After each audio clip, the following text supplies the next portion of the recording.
And if I can take a dark twist here is the nightmare. Countries enter a kind of negative spiral where governments face this prospect of losing power because they haven't been able to deliver material comforts. And so what they do is they get oppressive, they get corrupt, not just with stealing money, but also with stealing votes. And they create an environment of such extreme resentment and social divisiveness that the worse things go, the more support they get. Because they get to say the very fact that things are getting worse is evidence that the enemy is out to get you and only we will stand up for you.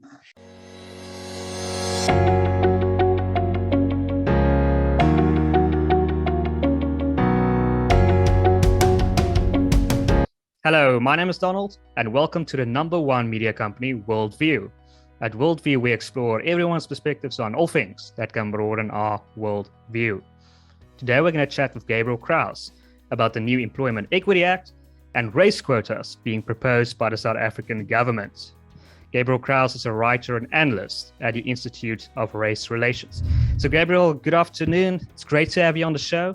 First question, can you give our viewers some overview of the current situation of BEE so that we can compare it with this new act being proposed by the South African government? Right. So one very interesting thing about BEE is that a leg of it has just been knocked down by the Constitutional Court.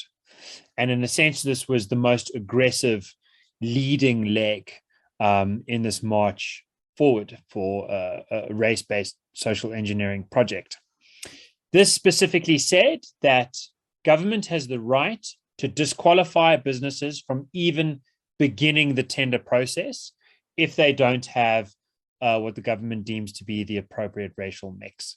These were referred to as pre-qualification criteria. And they had been in place since 2017 when Pravin Gordhan, the then finance minister, had put them in place. They were challenged at the time. They were overruled by the Supreme Court of Appeal as being unconstitutional on a variety of grounds, including a sort of a basic contradiction with Section 217 of the Constitution's requirement that if the taxpayer money rand is being spent, you better get the best bang for buck. That's what 217(1) of the Constitution says in layman's terms. The Constitutional Court shared the Supreme Court of Appeal's finding, but on different reasoning, more technical reasoning. Anyway, the point is that just last week, the Constitutional Court said, we're striking this down. You can't demand pre-qualification criteria. Everyone should be allowed to bid regardless of their race for government contracts. What the Employment Equity Act amendment bill would do is it would put those pre-qualification criteria back on the table. So that's one contrast. The second contrast, just to say, where are we with BEE today? It's that quotas are largely enforced, de facto almost entirely enforced, race quotas, by preferencing those businesses that do better in the government's idea of race quotas with government contracts. Now, that's very important because roughly a third of GDP is spent by the government. In fact, it's closer to 42%. But nevertheless, there's a whole private pool where businesses can play where they are relatively untouched by BEE qualification criteria. That's because even insofar as they have to have quotas, what they can do is set their own idea of what a reasonable quota would be and say their own path towards achieving those quotas. That's where things stand. Effectively, is that the public sector is very quota-based. The private sector is incentivized to implement quotas in order to get public sector business. But insofar as it's staying private to private up and down the supply chain, it's relatively merit-based system. So is this what the Institute of Race Relations would call state capture 2.0? I think that the Employment Equity Amendment Bill, EEB, it would affect State Capture 2.0. I think that's directly what it's aiming to do, because what it's aiming to do is to take the rules of the SOE of the public sector universe and apply them to the private sector universe. It'll be enforceable with fines of up to 2.9 million rand or 10% of annual turnover. It'll allow the Minister of Labour to set quotas by sector and by region and by subsector at his own or her own discretion, which will basically mean the following. That in combination with the pre-qualification criteria being reintroduced, exactly those regulations that have just been struck down by the Concord, that coming back. What's the combination of those two things? It means that if there's a particular subsector in a particular region where two businesses are competing, and one of those businesses is politically connected, and they find that they don't have the same value add proposition, and therefore they're not going to get the tender, they can then consult the minister and say, for this specific sector, we would like you to set the quota such that the other business can't even apply. And the minister would then have the power to do so. And he wouldn't be breaking the rules. This wouldn't be shady corruption. This would be by the book, EEB. That's a policy environment specifically designed to achieve maximum state capture. But in case you think I'm making that up, in case you think I come from the Institute of Race Relations and we are proud non-racialists and have been for 90 years, and so we've just got to be in our bonnet about BEE. Let's look at State Capture 1.0 and the foremost analyst thereof, Deputy Chief Justice Raymond Zondo, who says categorically, and you can go look this up on page 797. I've quoted this so much that I've memorized the page. He says that the primary national interest resides in getting maximum value for money in government procurement. He says that at a conclusion of several pages of analysis, the section heading is intractable problems, where he basically says, yes, there've been some bad apples. Yes, there've been some bad actors, but the system, the legal system we are in is inevitably going to create more state capture. Why? Because it says two things that are in contrast. It says you've got to get the maximum value for money when you're spending taxpayer rands. And it says you've got to pick and choose which business you work with based on race. And he says as much as the historical imperative supports the argument for the second one, if you can't decide which one is most important, then you've got some laws which say you should go for the best bang for your buck. And then you've got other laws which say, no, never mind. And that creates legal confusion.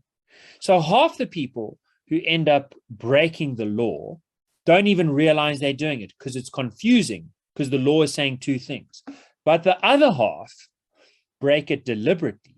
And he details this over thousands of pages, how BEE laws are used as a fig leaf, as a Mapani worm that both conceals state capture and feeds it. This is the problem that Zondo finds to be at the heart of State Capture 1.0. And he says the solution is that quote I gave you, to say that the primary national interest is in getting value for money, is in saying, put that first, let the rest stuff go. EEB does exactly the opposite. It sets the South African economy up, the South African fiscus up, the South African taxpayer purse up for funding State Capture 2.0. And that's really something none of us can afford. If Zondo says, and I believe it's in the final part of the Zondo Commission, that BE should be ended, will the state be forced to comply with that? Will Ramaphosa have to end BEE? Well, look, I'd like him to do so. I should explain, and I should try to be quite precise here. Zondo's not in a position to say that BEE should be totally ended. He's in a position to say the following, and this is what he says on my reading. If you have two contracts that are alike in all respects, it costs the same, the reliability is the same, the quality of the product is the same, the service delivery time is the same, They're the same in every way in terms of cost effectiveness, transparency, competitiveness, every matrix on an ordinary economic business prospect value add project that you can think of. They're the same. Then you should choose the company that is less white. That is currently what the Constitution requires. On my reading, 217 of the Constitution basically says, first, it must be cost effective. But if you find two that are equally cost effective, you can't stop the parliament from legislating for preference for groups that are previously disadvantaged. Now, you can get into the weeds, and I think there's a way to challenge even that, because non-racialism, to my mind, says at that point you should flip a coin, because you should never be trying to help or harm people on the basis of their race.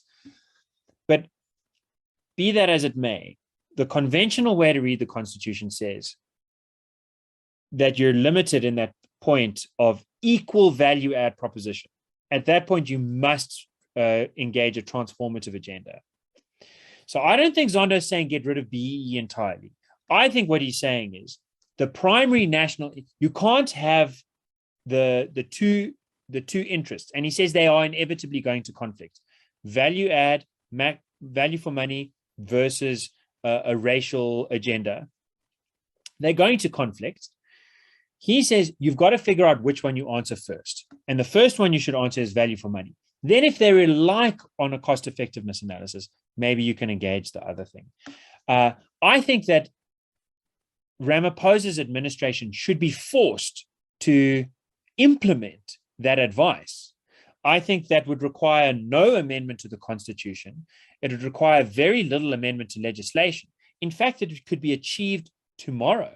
And we have argued to the Minister of Finance, Enoch Godongwana, that he should achieve this tomorrow by a simple swipe of the pen, because the Public Preferential Procurement Framework Act, which is the most important bit of law other than the Constitution when it comes to this business, says that the Minister of Finance is allowed to offer exemptions for all this BEE stuff, basically, if it's in the national interest.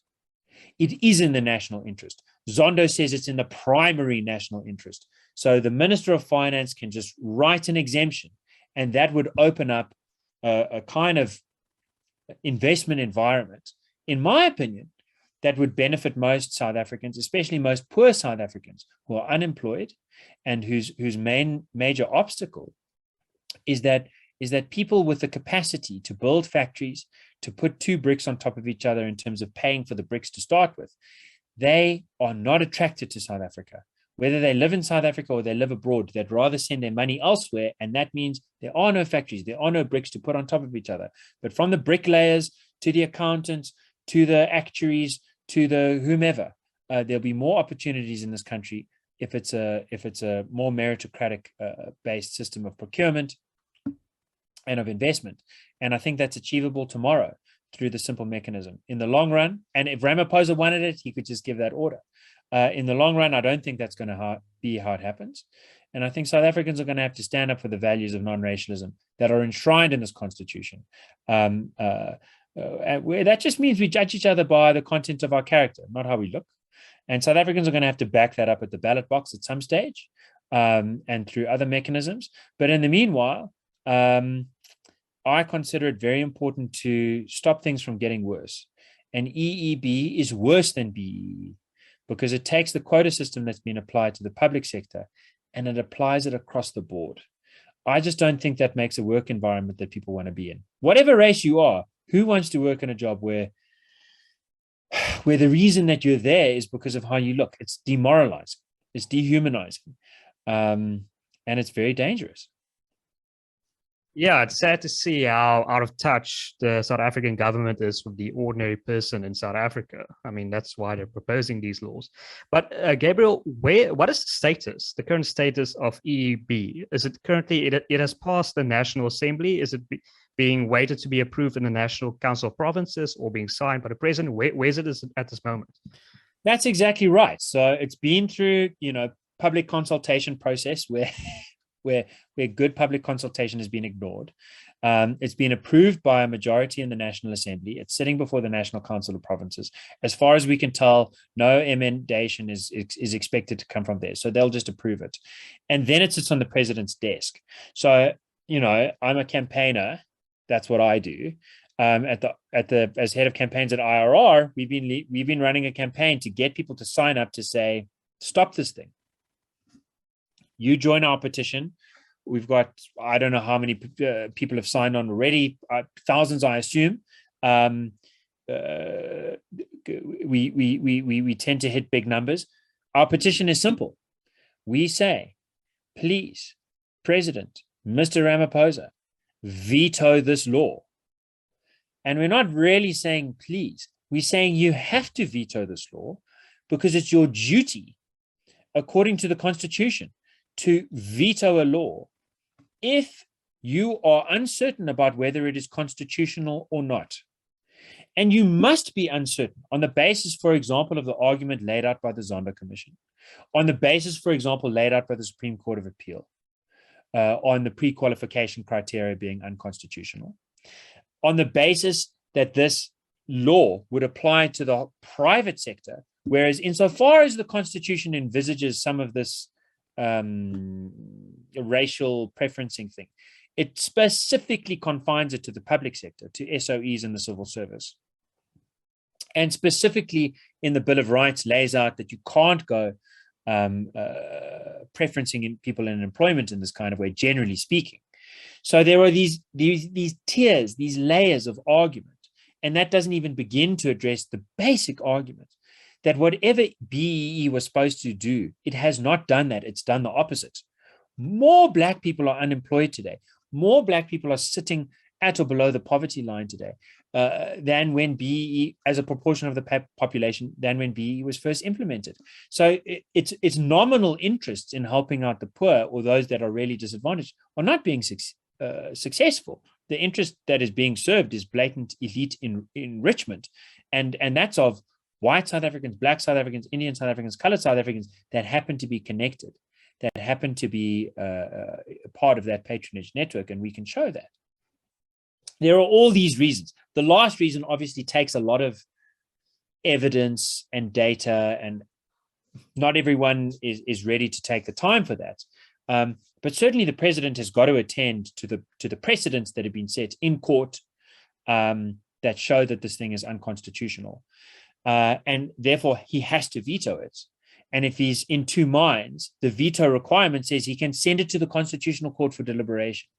And we will find that bill in the Constitutional Court, and we will show that it is unconstitutional, that it is invalid, that it is going to harm the poor of this country regardless of their race, that it is going to benefit an anointed few, and that it simply cannot stand. So that is where it is in my mind. Is it's a little bit like a baseball sort of floating in the air, ready for ordinary South Africans to hit it out the park. This is not something that we can afford to let through the gate. It's gonna, if we do, it's gonna hit the most vulnerable people right in the nose. But it's really in a simple, accessible position to dismiss. And we believe we've got what it takes to do that. And of course that's going to require some backing from ordinary citizens, but we're used to getting that backing, and we look forward to getting that backing. And the really nice thing about my job, in a way, is that I get to remind people that being a South African citizen matters. You get a right to vote, and you get a right to intervene in our legislative process in other ways too, and petitioning is one of them. And it makes a difference. We led the charge with, I think, in the end, 390,000 signatures against the constitutional amendment to achieve expropriation without compensation. And it was a grisly fight, and there was a lot of ups and downs. But in the end, the ANC couldn't even get its own members to vote for that bill. I mean, some did, but at least 20 members of parliament didn't.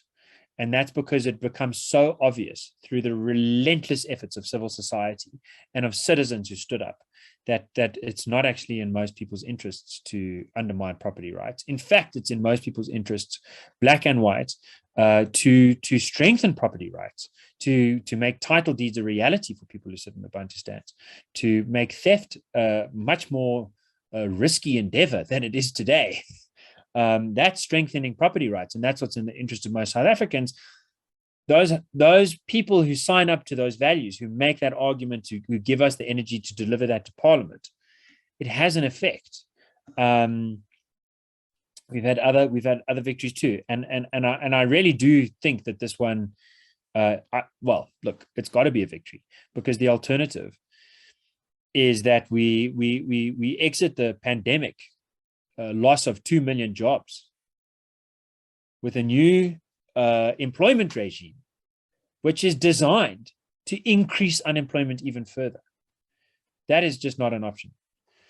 Most people our age and younger don't have a job in this country, and it's just not an option to let that continue. We have to turn it around. We have to liberalize the market. We have to let people work on the basis of what they can add, and regardless of flipping how they look. Absolutely. And we'll put a link in the description if people want to sign up to the Institute's petition and help them out. But Gabriel, is it possible with the new judges being appointed to the Constitutional Court with a new realignment? Because I know the judgment in the Pravin Gordhan case was very close. It was 5 versus 4. Is it possible with a new realignment that BEE will be able to get through, right? If 3 new judges are appointed that are more, but on the other side, is it possible that BEE will be able to get through? Yeah, the EEB, the worse than BEE, EEB. Can it go forward in a new Concord? I think it's possible. Look, I'm hesitant partly because I'd like us to go and make representations to the court. I don't want to say anything too rude. But as a general proposition, courts around the world do have this problem of political appointments and judges coming in who are not wedded to the law, but instead are kind of married to an ideology and just use the law as a backdrop, something that they maybe reference. But mainly they say, we know what's right. Maybe the law agrees, maybe it doesn't, but we'll make the right thing happen. That doesn't really sound like justice to me. Certainly doesn't sound like justice under the rule of law. The idea of the rule of law is that it must be predictable. So these things should be predictable regardless of the personality. I'm just expressing that we all understand that the theory doesn't always work out in practice. But insofar as that's true, it shouldn't be an invitation to give up hope. It certainly shouldn't be an invitation to sit back in complacency and take a come what may attitude. In my opinion, insofar as justices are looking outside of the law, they're looking to the public mood. And it's not completely irrational for a judge to say, what do most people really think about this thing? That's not a crazy question to ask yourself. Now, we at the Institute of Race Relations can show that 80% of South Africans think jobs should be appointed by merit. We don't suck that out of our thumb. We spend a lot of money to hire the best independent pollsters in the country, people who work for businesses to figure out what their advertising strategy should be, people who are not politically committed to some ideology or another, people who just try and go and ask people, what do you think? We get them to go and ask these questions. They make sure that they do it with a rural-urban split, with a black, white, Indian, colored split that matches the demographics of the country, all that kind of stuff, male, female, young, old. They go and ask the questions. We just report the results. And no one wants to hear it in the mainstream, if I can use that term. But the results we get year in, year out since 2013 is that 80% of South Africans want jobs to be appointed by merit. That's what South Africans want. That's what our constitution promises. It's important that idea starts getting across. And I think we're in a good position to do it. That's what we try to do. We see these moments come and go. Of course, there are moments where there's some little pocket of racial tension here or there, and people fight with each other and they shout at each other. And there's this terrible tendency to say, well, that's how the whole country is. It's like a soap opera. you're over dramatizing things. The problem with the whole country is that most people are very poor and the lights don't always work. And when the rain comes, your house might flood away. There are problems. They're not very exciting. You can't connect them all that much to like some grand historical narrative. It's like nuts and bolts issues. 4 million children in South Africa are orphaned or semi-orphaned. It's grisly. It's actually too grisly to really look at, which is why I think it becomes so tempting to look at this race narrative that actually plays out like a soap opera. The real narrative, the real pain that most people face is so urgent. It's so tangible. It's so concrete that this idea that race-based preferencing is the way out, it just strikes most South Africans as silly, okay, as not feasible, as not practical. We ask these questions. Would you think you would personally benefit more from BEE than from a voucher-based system for health, for education, for housing? That means the government hands you a voucher and you go find your own person to do the things and you redeem the voucher there, your own school. That way you don't have to deal with SATU, you don't have to deal with the public school, with their administration, but you're still getting some support. Would you prefer that or would you prefer BEE? 82% or something say they'd prefer vouchers to BEE. It's a little bit different amongst white respondents. Amongst white respondents, it's like 50% say vouchers, 30% say they'd like BEE. I think it's amazing. That's interesting. Twice as many white respondents say that they would personally benefit more from BEE than black respondents when we ask that question. And that is a consistent result. I think it should give you a sense that BEE it really is not about helping black people. It's about helping a very narrow-minded investment network, which has got a brochure of rainbow colors occupying it. The Agliotis, the Zumas, the Guptas, like you've got licorice, all sorts there, but the mission is the same. It's a mission of piracy rather than a mission of value add. And I think most South Africans just see that piracy is not going to get us where we want to be. There's not enough to loot. The insurrectionists can come and try, but they're not getting rich off of that. There's just not enough to loot in this country for that to be a sustainable way of living, unless it's for a tiny minority. If this country as a whole is going to go forward, it's going to have to be together, and it's going to have to be on the basis that you get paid for what you do, not for how you look. Most people really get that, and we're in a good position to show that to the court and to the court of public opinion. And if you're worried about whoever's sitting in the seat to make that judgment, obviously, if someone's totally corrupt, there's nothing you can do. But insofar as those justices are honorable justices, and I believe that they are, insofar as they can be persuaded by hard argument, and I believe that is possible, the argument, it's not enough to make that argument in court. You have to make that argument to the public because it makes a difference. It makes a difference that 80% want merit. Unfortunately, at the moment, that is like what's that phrase they use? It's like a secret. It's like something everyone knows, but we don't really say it to each other. The elephant in the room. The elephant in the room. And if you let that elephant in the room be blindsided, then we lose. No matter how good your legal argument is, no matter how many civil societies climb in there with their multi-million rand advocates, if the elephant is unacknowledged, then I think merit loses. But if you point it out and people get around, get together and they just admit the king has no clothes, the elephant is over there, all this kind of thing, then I think the path is quite straightforward. The potential is there. It can be unlocked. Just get a stable and secure business environment where people compete on merit. South Africa is off to the races. Absolutely. Gabriel, do you think the higher percentage of white people that support BEE, do you think that's sort of a virtue signaling? I do think that's part of it. We see a similar result when we ask about land. So we ask a question, what do you think the two most pressing issues, the biggest problems in South Africa are that have been unresolved since 1994?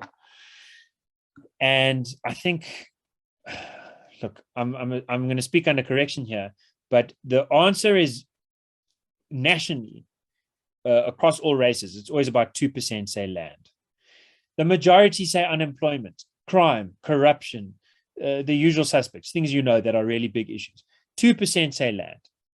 But if you break that down by race, it's almost always a greater proportion of white respondents than black respondents that say the land is the biggest problem in this country. And I do think it's because, people who go to Wits or UCT and they learn from their professor some narrative about how all black people really want to be farmers. And then they go back to like a sheltered suburban environment where they don't really have much interaction. And then they think it's true. South Africans, you really, hit the road, get out into rural South Africa, go and talk to people that are poor and desperate, that are trying to get into the first rung of the political ladder, that would like their RDP house to just, not leak, that would like a front door that stays locked, that would like a fence in their front garden that doesn't get robbed as a prelude to their home being invaded. You speak to ordinary South Africans and the aspirations that come across are just radically different to the picture created in elite academies or parts of the Twitter sphere that are sort of run by glitterati that are, I guess, I think I'm getting the impression across, but partly I'm dodging the question because, Donald, I kind of have a problem with the term virtue signaling. Like, in a way, if you want to signal virtue, go ahead. If you want to go and donate money to charity and put it on Facebook so that people know you've donated money to an orphanage, good for you. That's fine. I don't mind when people actually are virtuous and then they signal their virtue, because in a way, I think our society does require something like that. It can be gross. It can be too much. I understand the problem with that. But to me, this thing of it's not virtue signaling, it's vice signaling. They are signaling a vice. They are signaling that to them, race matters more than character. Race matters more than the fundamental qualities that we all share as humans. Their attitude is that I call them white burden supremacists. Their attitude is that white people are superior because they carry the white man's burden. And the white man's burden is to uplift black people. And it sounds so nice given our history, but I reject it. I think as South Africans, you've got to get ahead yourself. You've got to add what value you can. You've got to love your friends and your family and do the things that you enjoy. And insofar as you want to be socially minded, and I encourage social mindedness and active citizenship, you've got to try and help people that need help. And you can't tell who needs help on the basis of their race. There are some very, very rich black people in this country and some very, very poor Indian and colored and white people. A hungry belly doesn't actually have a race. That's my opinion. And it's much better to try and fill hungry bellies than to try and uplift blackness. Because when you try and uplift blackness, you end up supporting a policy like blatant elite enrichment, which just demonstrably, just on the GDP numbers, on the employment numbers, on Stats SA's numbers, show that it's not helping the needy. It's taking rich, educated, sophisticated, connected people and making it even easier for them to get richer. And I just don't think that's fair. I don't think that's right. I don't think it has anything to do with race. I personally know a lot of white dudes who went to my private high school. I went to a very nice private high school in Sandton, one of the most expensive ones in the country. I was there on scholarship. That's fine. Was happy for the chance. Some of those rich old boys have done very nicely out of BEE deals that are white.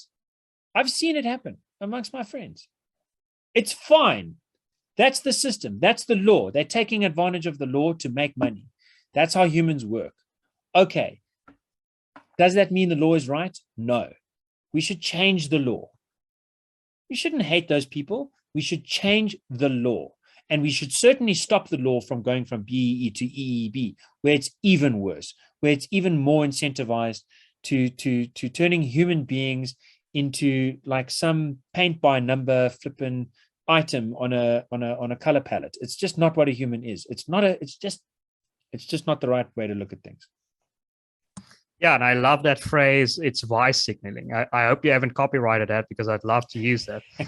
Please.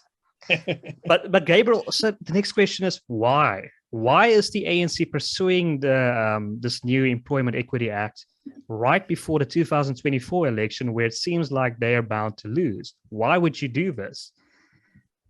So on the trend lines, just to back that up, you can flash the graph. If you put every municipal and national municipal election and national provincial and executive election on a graph, you will see that the ANC comes down.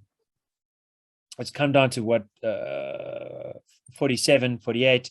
It'll keep climbing down. It's likely to climb so far down in 2024 that even it combined with the EFF might not be able to manage a 50% majority.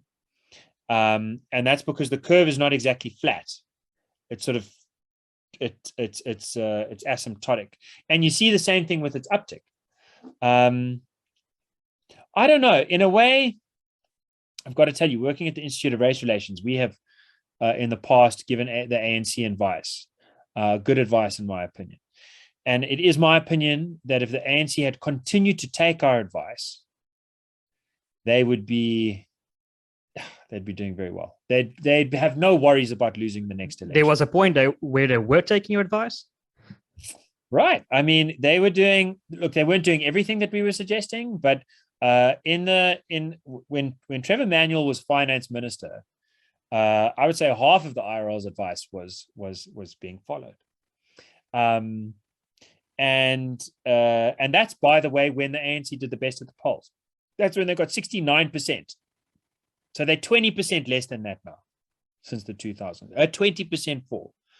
You know, it's a hard thing to remember, but the ANC actually did better in Mbeki's second election than they did with Mandela's first election, even though Mandela was the most beloved individual that South African politics has ever seen. By the time Mbeki was running for his re-election, the material benefits of fiscal discipline, spending less money than you earn from taxes so that you can pay down the debt rather than add to the debt, just as a starting proposition,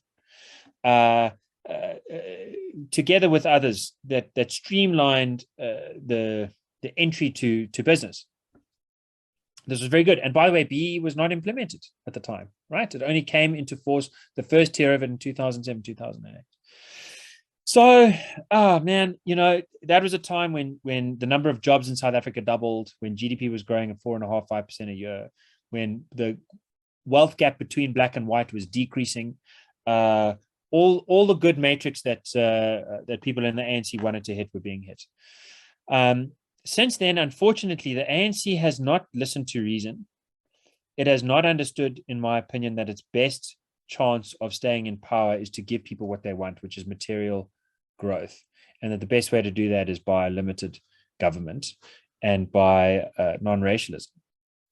Unfortunately, I think ideology has dominated. I was very hopeful in 2017 when Ramaphosa took over. I thought that he was going to be friendly to business. Polling had suggested to me that 80% of the ANC's base preferred him to Dlamini Zuma, and 80% of the base opposed radical economic transformation. This polling was done by Mark Data, commissioned by ENCA. The very good polling in 2017 in the build-up to Nasrec. But instead of Ramaphosa opposing radical economic transformation as a policy package, which first and foremost meant expropriation without compensation, pushing NHI, pushing prescribed assets, pushing a minimum wage that's equal to the median wage, much too high. Instead of opposing that, he implemented literally all of the package, everything that had been written about in Umrabulo ANC policy documents before 2017, documents that no one else bothers to read, but I read it because it's my job. What they called radical economic transformation in the mid-20 teens, that's what Ramaphosa implemented. So once the policy guys had been arguing for it under Zuma, then Zuma goes, but the new leader comes in and he says, you know what, we're not going to change direction. We're going to do that. It's very difficult for insiders who still oppose it to get much legroom. We saw the departure of Tito Mboweni. We've seen the alienation of Motlanthe, Mbeki. We've seen the sort of, some outsider attempts to try and reform things, but basically it's not working. And I've given you the background to the answer. I'm sorry I'm circling around to it so slowly, but the simple answer is this. At the level of policy, if the ANC were to implement the policies that it needs to implement, it would include accountability. And on an estimate, the Center of Risk Analysis, which is a friend of ours, did a study into every member of the ANC's National Executive Council, 80 people or so. And they found slightly over half of them had strong prima facie evidence of corruption. They found that another 30% were in the maybe zone. And then there was another, there's definitely honest communists like Pravin Gordhan. I don't think that guy's stolen a cent in his life. He clearly would like the government to run everything and believes that SAA can never fail enough. But he's not personally corrupt, and you must respect that. Furthermore, there were a handful of ANC guys who were both personally not corrupt and sensitive to evidence of what actually works. But even putting that ideological question aside, just the basic issue of are you going to worry about the NPA breathing down your neck if you start engendering proper reforms? That already makes it seem impossible. That's the one half. And then the other half is that sort of advertising leadership, more soft touch thing that I was talking about earlier, where people really did expect Ramaphosa to come in with a change in direction in terms of policy, and that might have worked, but he didn't do that. He's stuck with the same ideology, but with a different language that he uses to convey it, in my opinion. And I'm very disappointed because I was actually a fan. And I think that when people flip-flop like that, it's actually quite demoralizing. So even if there are potential reformers left, they just see that betrayal, and then they feel, like maybe they're too long in the tooth to do anything about it anymore. And they might as well just enjoy the rest of what they have. So I think those two factors, the hard factor of who's actually going to get kicked in the teeth if accountability comes to bear, and then the soft game of power politics, has put the ANC, unfortunately, in the position where it looks at 2024, it's staring down the barrel of a gun. It sees the prospect of a coalition taking over. And like an addict, it thinks the solution to the problem is the problem. It thinks it must more aggressively pursue the policy agenda that's put it in this vulnerable position in the first place. And if I can take a dark twist here is the nightmare. Countries enter a kind of negative spiral where governments face this prospect of losing power because they haven't been able to deliver material comforts. And so what they do is they get oppressive, they get corrupt, not just with stealing money, but also with stealing votes. And they create an environment of such extreme resentment and social divisiveness that the worse things go, the more support they get. Because they get to say the very fact that things are getting worse is evidence that the enemy is out to get you, and only we will stand up for you. And we have seen this pattern in Zim. We've seen this pattern in Venezuela. We've seen this pattern, in fact, across a lot of Eastern Europe in earlier decades, which is sort of interesting because of the Crimean thing, but I won't get into that. There is a terrible pattern of resentment. It's the old French word, ressentiment, where you actually hug closer to the very thing that is pulling you down. And the I would say the South African political term for it is zonufication. Zonupification. And what happened in Zimbabwe is a lot like what's happening to the ANC, where the only voters that it had left were just on polling that we do are people that haven't finished school, and people that live in rural communities, and people that have a high a high index for feeling like, for being prone to demagoguery. In other words, for being persuadable on the idea that the reason they're not doing well is because some group, whether it's foreigners, whether it's 1652s as they referred to, whether it's whatever that outgroup is, that everything can be blamed that way. That's a formula for disaster. The worse the country does, the more rural, uneducated people there are, the more demagoguery kind of persuades them that just blame it on the other and hug close. Remember, Ramaphosa's line in 2014 was, unfortunately, if you vote for anyone other than the ANC, they'll bring back apartheid.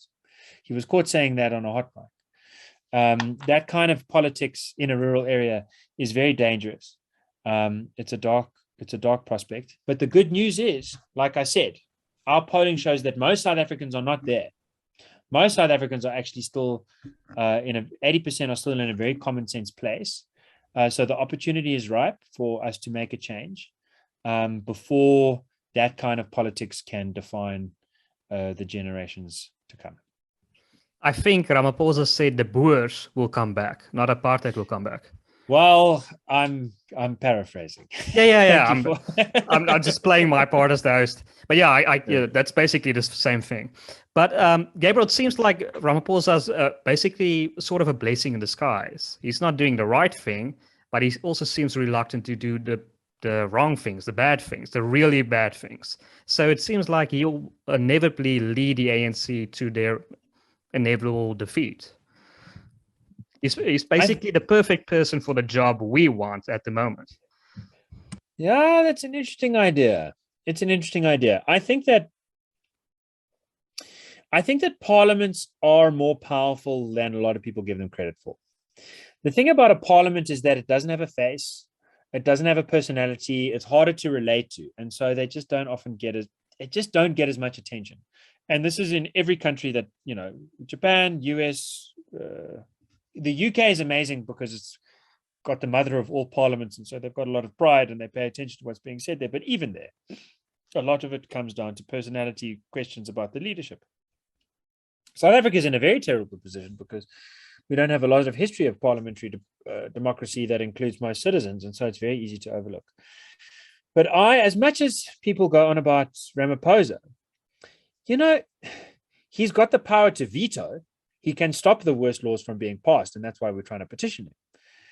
But he doesn't have the power to he doesn't really have the power to write and pass good laws that will reform things. Really, that power does, and there are bad laws that you can pass that are not unconstitutional. They're just flipping stupid. And Parliament has done plenty of that. So I think that the thing that really worries me is our parliament. The thing that really needs to change is our legislature. That does happen at a presidential election because the presidential election and the parliamentary election happen at the same time. But I guess I'm responding by saying, I don't know whether he's the perfect guy. I actually think he's a pretty good public speaker. I think people feel very sympathetic to him. He reminds me of what some of the leadership of the Soviet Union cried out for in the 1960s. After the brutality of Stalin and de-Stalinization, they said, what we really need is socialism with a human face. Socialism is always about a gun and a jackboot and a knock on the door in the middle of the night coming to tell you how you have to live your life. Not in the sense you're not allowed to kill people, in the sense that, no, this is what you must do. That's what you must do. And it's a heavy thing. And when the first socialist regimes came to power, it was very clearly heavy.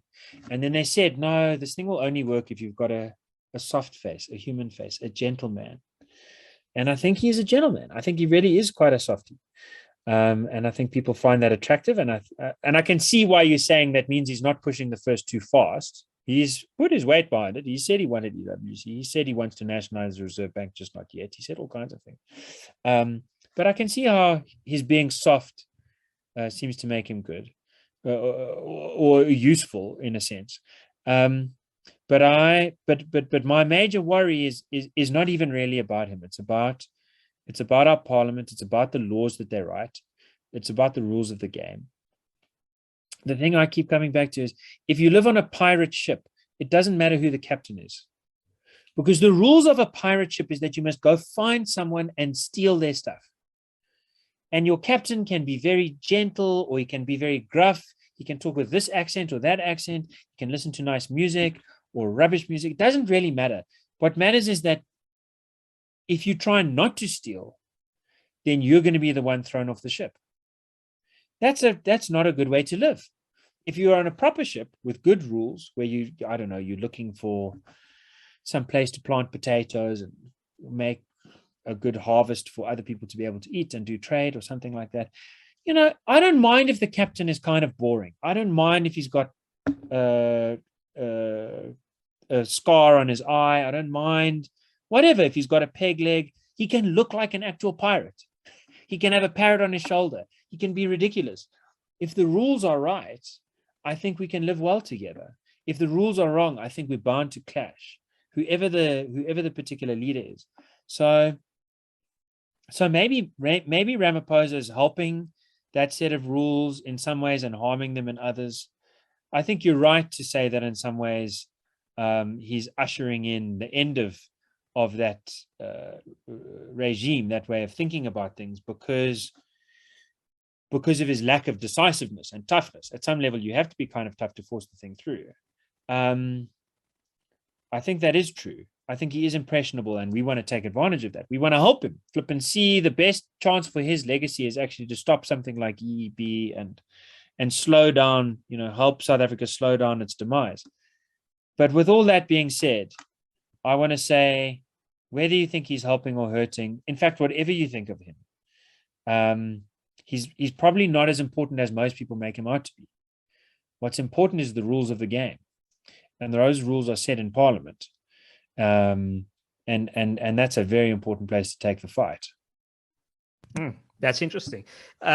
Gabriel, you mentioned ideologues. Are one of these ideologues Ebrahim Patel? Because it seems the more I read about him, the more it seems like he has a massive influence over the South African cabinet. I think Tony Leon mentioned in his recent book that he and Tito Mboweni clashed frequently, and that he's oftentimes overrided Tito Mboweni's decisions. And it seems like he's a member of the World Economic Forum, that shadowy organization everyone likes to talk about. So who is this guy?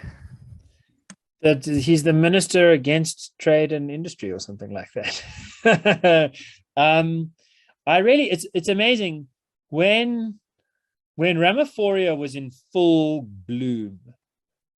I remember having difficult conversations with people in big business whom we consult and give advice sometimes, because I had been a Ramaphosa fan, but as soon as he started making his policy recommendations, when in his first Sona address the day after he was sworn in, he said we have to go through with expropriation without compensation. I was like, guys, we've got to be skeptical here. This is not good news. But I spoke to a lot of corporate, C-suite executives who said, "Nah, don't worry about it. Don't worry about it. He's on us. He's like, he understands what South Africa needs."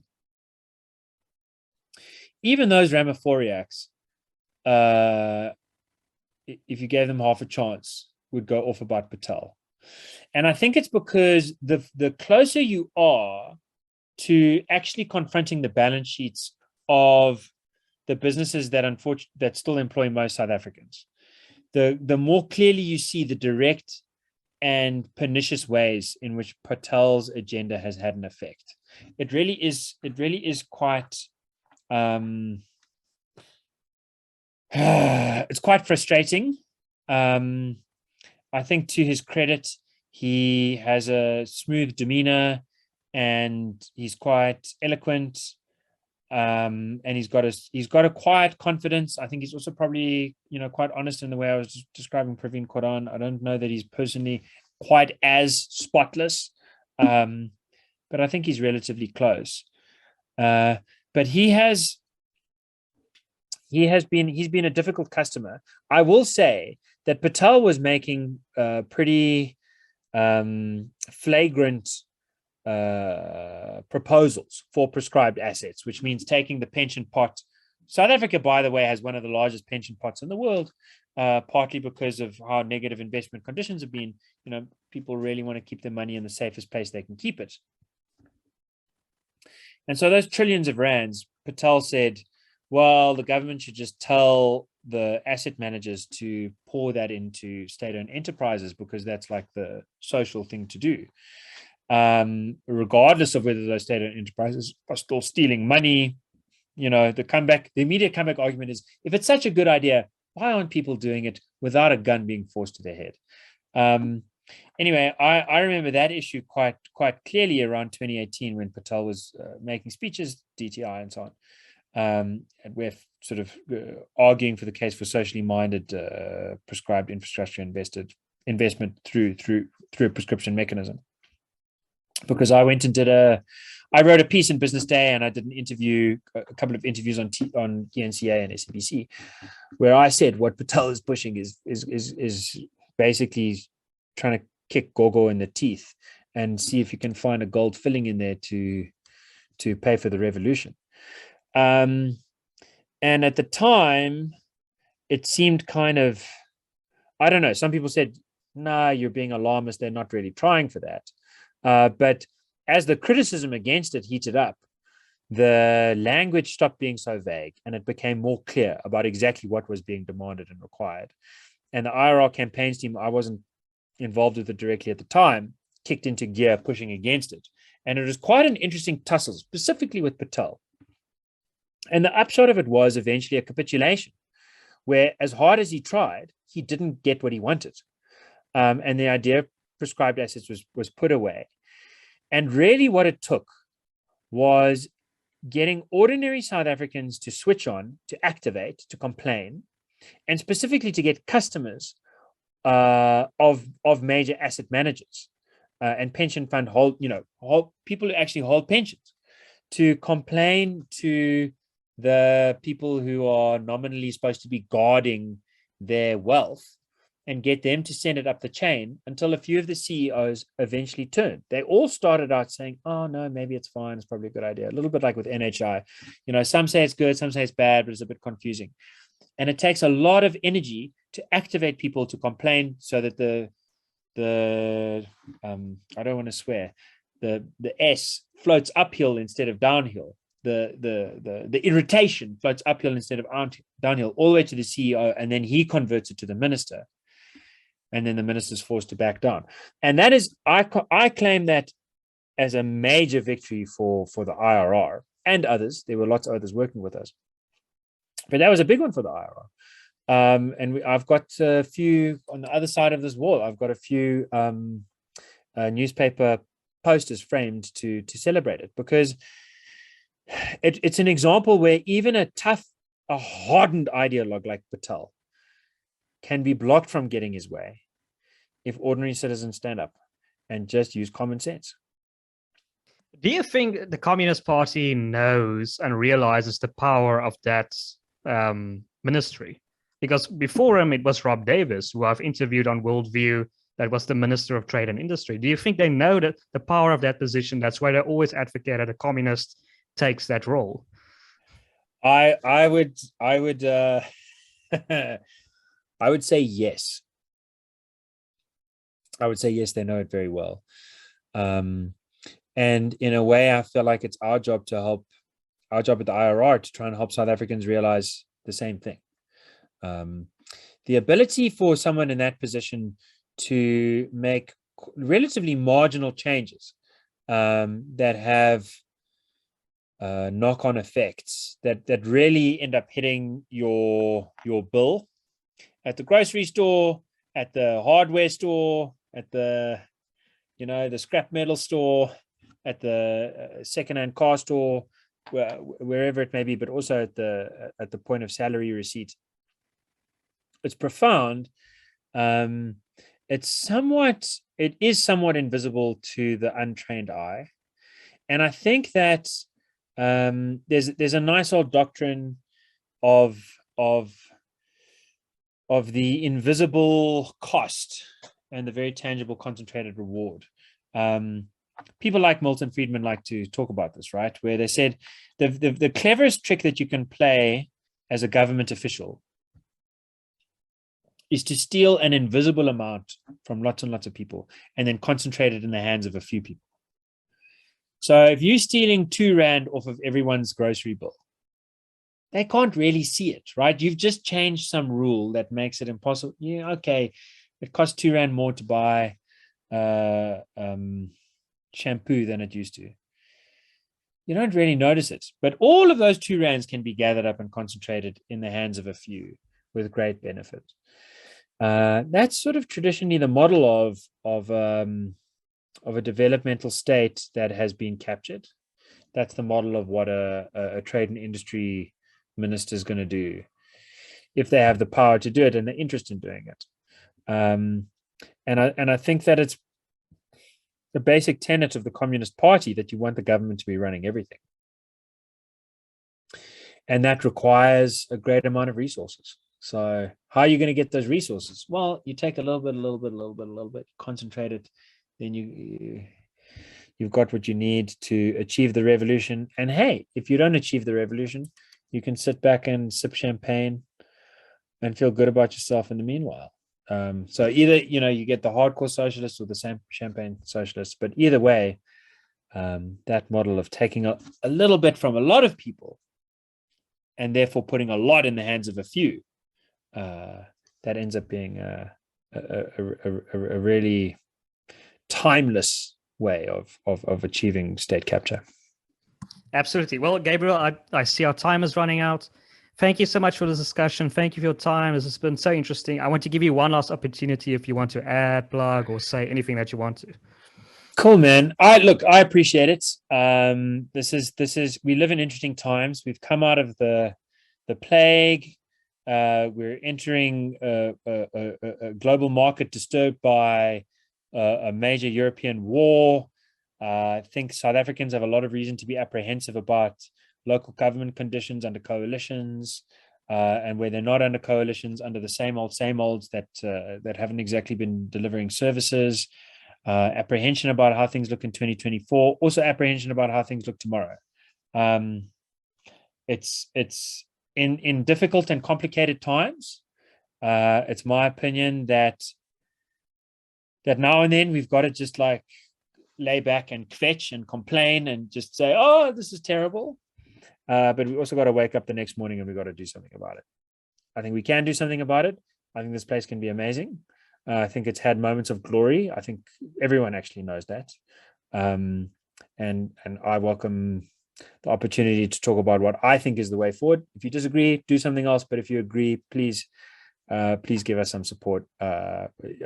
Donald said he'd put that link in the byline. Check it out. If I think there's something quite exciting about taking responsibility of the country that you live in, especially when it's a strange and weird one like this. I think there's actually a lot of interesting opportunities here. So I hope you take it. Yeah, definitely. And yeah, I mean, if you're going to stay in South Africa, help organizations like the Institute of Race Relations or AfriForum, or organizations that tries to fight state capture and the socialist, centralized, communist influence. But yeah, thank you, Gabriel. To our viewers, if you've made it this far, you most certainly enjoyed this content. Please consider liking this video, sharing it as widely as possible, and subscribing to our channel. My name is Donald, and you've been watching WorldView.